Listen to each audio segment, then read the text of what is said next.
Hey everyone, welcome to today's project. When I was battling anxiety years ago, I overcame generalized anxiety disorder. I was suffering and I was backed into a corner. Now, when I was in this corner, I felt hopeless. I felt like there was no way out. I felt like everything I was dependent upon to make me feel good for the moment, friends, family, some drugs, alcohol, whatever it was, distractions, those numbing agents that soothe us for a small period of time. It just felt like nothing was working. Like everything that I was doing was wrong. And I felt hopeless. I felt like I would never get out because the pain was self-evident every single day. I would wake up and check in, pain's still there. This is going to be another bad day. Had another bad sleep, and the cycle continued to snowball. So today's project, I want to talk about this fight out of hopelessness. I'll tell you something right now, that I got out of the pain and suffering. I am that person who was in the thick of anxiety, in the thick of agoraphobia, in the thick of health anxiety, and I got out of it. The first question is, why do these self-defeating stories continue to loop in our heads? I'm not good enough. This pain will never go away. I'm this, I'm that, I'll never change. Life is cruel. Everyone doesn't like me, whatever it is. Why? The first point, too much self-neglect. Now, what do I mean by that? Well, you've been ignoring the conscious voice inside of you for a long time. It's been telling you not to do this, not to eat that, not to see these people, not to engage in this activity, but you bypass it and you do it anyways. And now this voice that you no longer listen to is just somewhere beneath you that is underdeveloped. And not only that, is that you've swept so much stuff under the rug to the point where it's like you've gone too far down this path, and it's like, oh, it's too late. It's just too late. And you've just entertained these thoughts that support this person that is engaging in all of these activities to be wrong or to be unhealthy, or you should have paid attention to, but you ignored, right? That's the thing, is that it's like it was calling out to you, but you ignored that call. It's like the Cain and Abel story, right? Cain could have looked up to Abel and could have been like, well, Abel, what are you doing right so that God is actually favoring you? Instead, he kind of backs up into a corner and he starts to entertain his own dark fantasies. He starts to entertain his own tyrannical motives, and it leads him down this bad path where, instead of learning and growing, what do you know, right? Like, what do you know? Like, what did I know going through my anxiety and going through my 20s, right? It's like, I didn't know anything. But the thing is, I remained in this conservative bubble, and I was just entertaining, the things that I was most familiar with. The second point is that we hold on to the beliefs of the collective mind, right? We grow up absorbing the beliefs of our parents, the beliefs of our teachers, the beliefs of what's happening in society, what we see on TV, what our role models say, musicians say. We just absorb this, but it doesn't mean that that's correct, right? That doesn't mean that you should continue down that road. You should always be developing and improving and learning and growing so that you can establish, this is working for me and that doesn't work for me as you move forward.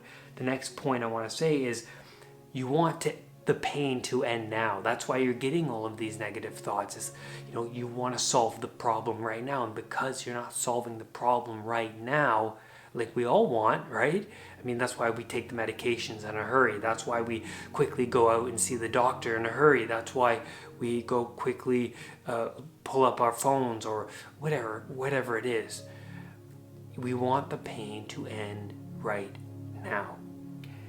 And the last point I want to make about these intrusive thoughts is that they're well practiced. You've been down this road for a long time. So don't expect to change in a day or 2 days, in a week. Some of my clients get very anxious and frustrated after a week of coaching, and I'll be like, well, it's been a week. Let's look at the breakthroughs you've had in 1 week compared to, the months and months of suffering that you were enduring before. Let's look at the progress. Changing the mindset is really, really important. And so, hopelessness, what is there to fight for? What is there to fight for?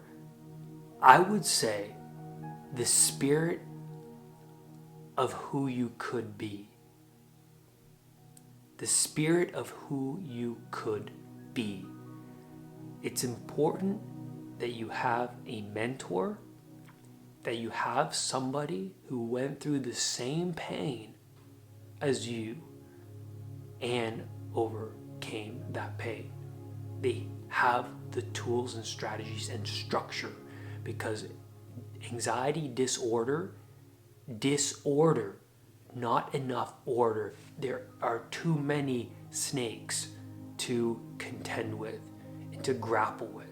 When someone is suffering from anxiety, there is too much unknown. What happens when you're in the unknown?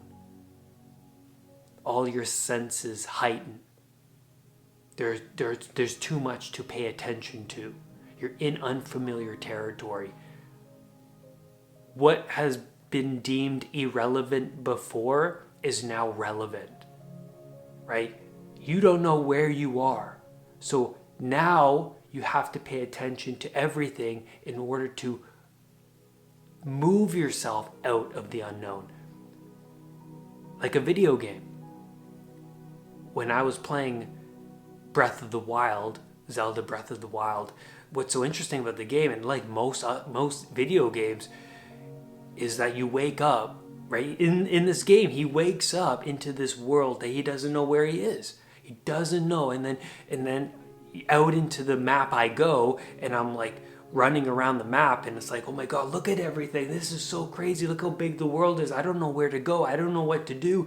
This world is giant, and most of the map is grayed out, like in most video games, right? You got to explore the map. And so there's this voluntary exploration that's involved, right? When you're in somewhere unfamiliar, there can be two modes of being. One is you are disinhibited by your anxiety systems, too much unknown, freeze, I don't know where I am, retreat. Or you can go, well, I don't know where I am, I'm going to explore and figure this out, right? That's activating different circuits. The retreat and the freezing are activating fear circuits, right? When you avoid and when you run and hide, the fear grows. When you go out and explore, when you're willingly going out and exploring this domain and trying to figure this out, new circuits start to activate. So now that you're on this anxiety recovery journey, there is hope. If you are willing to accept that you have a lot to learn, start from square one. Now I'm a student, right? Now I'm a student.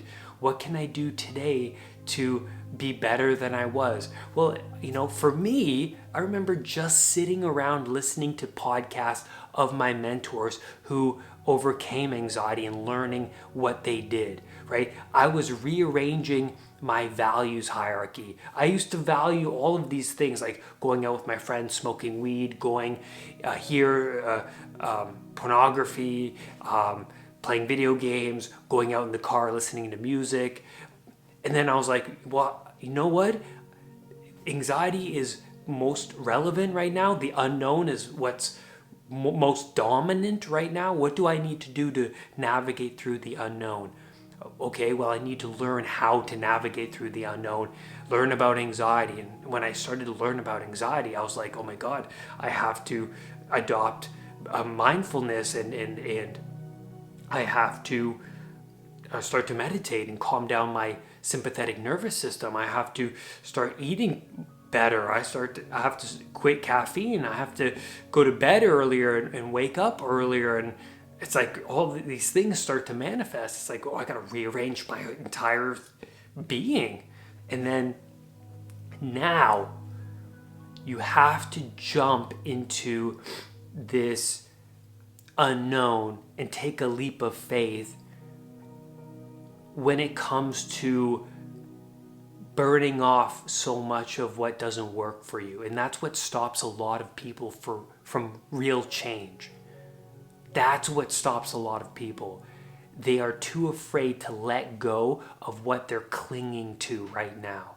They're clinging to so much of their ego. The ego is who you think you are, right? I was clinging to weed, and I was clinging to pornography. I was clinging to everything that was most familiar to me that I did on a regular basis that made up Brad. I had to take a leap and go, okay, I have to let that go in order for me to potentially get better. Because really, you're not certain that you're going to get better. It's this leap into the unknown where you go, okay, I'm going to trust in my mentor that what he is saying is the path forward, right? And there is a lack of that at the beginning because, frankly, I lacked trust in myself. I had no trust. My whole foundation was completely demented. So I had to take this leap and go, okay, I got to trust this process. Let's see what happens. Like, what else do I have to lose? And then you have to ask these questions. What would my life be like a year from now if I decide to go down this path? Like, what would that be? Like, if I could have what I want, what would that look like? Be realistic, right? And it's going to be vague. It's going to be very pixelated. It's not going to be well defined. But for me, I said, you know what? I want to recover from anxiety in 5 months. Like, that was my goal, and I put that on my wall. I set a contract with myself to recover from anxiety in 5 months. And I put that there so I can wake up to it and be like, okay, this is where I'm moving towards. I'm not going to focus too much on all these other areas like work and then relationships. And it's like it just keeps stacking, right? I need to go, okay, well, for real change to occur, I have to set my aim towards lessening my anxiety and the chaos that's happening up here. And then I started to learn from my mentor and adopt a structure. And then you have to ask the question, what would my life be like a year from now if I don't change? And then that's a great question because you want your anxiety to move you forward, right? The fear of being in the same place of pain in a year's time, that's no joke. And you want that to move you in this forward direction.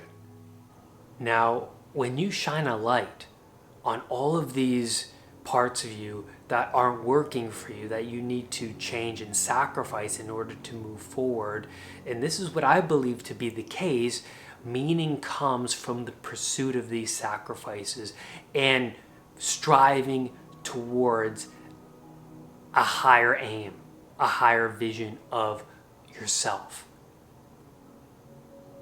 And that's where I'm going to leave you on today's video. Thank you, everybody, for all the love, for all the support. I'm so grateful to be doing this I think I've been posting videos for about 4 years now.